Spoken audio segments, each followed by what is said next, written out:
All right, today we're diving into a really fascinating report from PwC that unpacks one of the fastest growing sectors on the planet, India's online gaming industry. It's an incredible story of explosive growth, huge potential, and, yeah, some pretty serious challenges that are going to define its future. So let's just jump right in and look at the sheer scale of this thing. Let's kick things off with a number that really sets the stage. 66,000 crore rupees. That's the projection for India's online gaming market by 2028. I mean, that is a staggering figure, and it tells you everything you need to know about an industry that is just moving at lightning speed. So, how does this incredible growth actually fit into the bigger global picture? In this first part, we're going to look at the massive scale of this boom and see just how India's rise stacks up against the rest of the world. To really get a grip on India's boom, we got to look at the whole world first. The global gaming market, it's growing at a really healthy 8% compound annual rate. It's on track to hit over $500 billion by 2028. The pandemic gave it a massive push, and now new tech like AI and incredible visual effects are just fueling it even more. It's a huge, thriving industry, but just keep that 8% number in your head for a second. Because this is where India's story gets absolutely remarkable. The Indian market is set to literally double in just 5 years.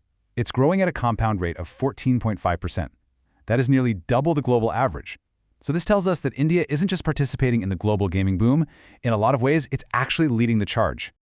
Now, to really understand this market, you have to know about its two main engines. On one side, you've got real money gaming, or RMG. That's where you deposit cash hoping to win money back. And on the other side, there's social and casual gaming, which makes its money from things like ads and in-app purchases. Now, while RMG is huge, the report points out some absolutely mind-blowing growth in casual gaming. It's projected to grow at a staggering 21.6% every year. It just shows that the appetite for all kinds of gaming is exploding. Okay, so growth like this doesn't just happen out of nowhere. What's in the engine room? What's the secret sauce? Let's dig into the specific factors that are fueling this incredible expansion. It's really a perfect storm of conditions all coming together at once. You have this massive youth population, 600 million people under the age of 35. Then you have some of the cheapest mobile data on Earth, with the average person burning through over 24 gigs a month. And on top of that, you've got this vibrant startup scene that's pulled in $2.8 billion in investment, plus growing support from the government. It's an unbelievably powerful combination. Now, this growth isn't happening in a vacuum. It's all tied to a much bigger national vision called Viksit Bharat. The goal here is to transform India into a developed nation by 2047, its 100th year of independence. And this is so key because it frames the gaming industry not just as fun and games, but as a really strategic part of the country's economic and cultural development. So what is the ultimate goal here? What's the end game? This next part connects the dots between a booming gaming industry and those bigger national ambitions. And let me tell you, it's about way more than just playing games. Just look at the real-world impact. The industry is on track to create an extra 200,000 to 300,000 jobs. It's helping build future-ready skills like problem-solving and critical thinking. It's a wealth creation engine with several startups already hitting that coveted unicorn status. And of course, it's a huge contributor to the national treasury through taxes. This is gaming as a serious economic force. And here's where the story gets even more fascinating. Beyond the money, people are starting to see gaming as a new form of soft power. Think about it. Just like Bollywood or yoga, gaming could become a new cultural ambassador for India on the world stage. We're already seeing it happen, with games like Kurukshetra Ascension, which is based on Indian mythology, getting really popular in places like Indonesia and Thailand. The PwC report just nails this idea perfectly. It says that gaming has a unique opportunity to be the new drivers of India's soft power. This is a profound shift. We're talking about millions of players all over the world immersing themselves in Indian culture, history, and stories. That elevates this whole conversation from just an economic opportunity to a massive cultural one. But of course, it's not all smooth sailing. Every great growth story has its conflicts, and India's gaming industry is facing some major storm clouds on the horizon. Let's take a look at the key challenges that could seriously threaten all this progress. It's the big question, right?